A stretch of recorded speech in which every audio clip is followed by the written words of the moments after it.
사건 사고입니다. 멈춰있는 흰색 승용차 한 대로 경찰관들이 다가갑니다. 음주운전 의심 신고를 받고 출동한 건데요.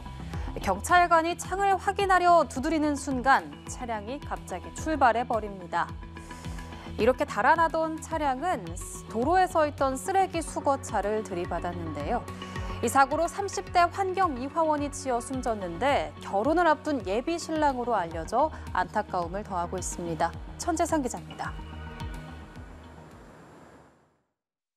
이른 새벽 횡단보도에 반쯤 걸친 승용차가 가만히 멈춰 있습니다. 잠시 후 이를 수상히 여긴 시민의 신고를 받고 출동한 경찰관들이 다가오자 승용차가 갑자기 달아납니다. 달아난 승용차는 약 1km를 달려 도로에서 작업하던 쓰레기 수거 차량 후미를 그대로 들이받습니다. 이 사고로 쓰레기 수거차 뒤편에서 일을 하던 30대 환경미화원이 치였습니다. 차에 치인 환경미화원은 사고 직후 심정지 상태로 인근 병원으로 옮겨졌지만 결국 숨졌습니다. 가해 차량입니다. 차량은 사고 당시 충격으로 이렇게 처참히 부서졌습니다.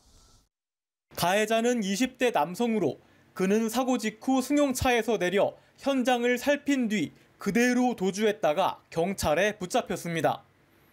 가해자는 체포 과정에서 발버둥을 치는 등 저항하다 경찰관에게 제압당한 것으로 나타났습니다. 자꾸 도망치려고 하는 사람을 자꾸 붙잡고 있는데 도망치려고 한 사람이 막 술이 챘는지 하여간 막 그냥. 경찰은 가해자에게서 술 냄새가 나 음주운전을 의심하고 혈중 알코올 농도 측정을 시도했지만 그는 이를 거부했습니다. 음주 측정을 거부할 경우 면허 취소 수준의 처벌을 받습니다.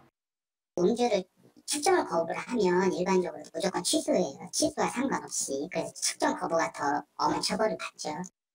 경찰은 가해자에 대해 음주 측정 거부와 도주치사, 위험운전치사 등 혐의 적용과 구속영장 신청을 검토하고 있습니다. 연합뉴스TV 천재상입니다. 다음 사건입니다. 건물 앞쪽에 무너진 잔해가 덩굴과 함께 뒤엉켜 있습니다. 떨어진 간판에는 독일어가 쓰여 있는데요. 독일 서부 소도시 크레프에서 3층짜리 호텔 건물 일부가 내려앉은 겁니다. 이 사고로 잔해에 매몰된 6명이 구조됐지만 2명이 숨졌는데요. 당국은 여성 1명이 생존해 건물 안에 남아있는 사실을 확인하고 구조 작업을 벌이고 있습니다. 사고가 난 호텔은 17세기에 지어진 건물로 1980년대 2개 층을 중축한 바 있는데요.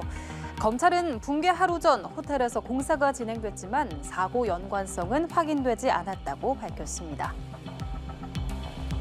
마지막 사건입니다. 드넓은 강처럼 보이는 이곳. 위쪽에 서 있는 차와 사람들을 보면 짐작할 수 있을 텐데 이곳은 사실 도로입니다. 예멘 남부 항구 도시 호데이다에서 폭우로 홍수가 발생해 이렇게 도로가 아예 잠겨버린 건데요.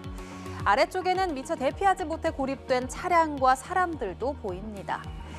예멘 후티 반군이 운영하는 마시라 TV에 따르면 지난 며칠간 내린 비로 호데이다에서만 30명이 사망하고 5명이 실종됐는데요.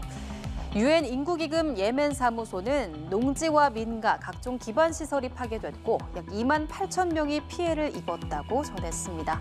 지금까지 사건 사고였습니다.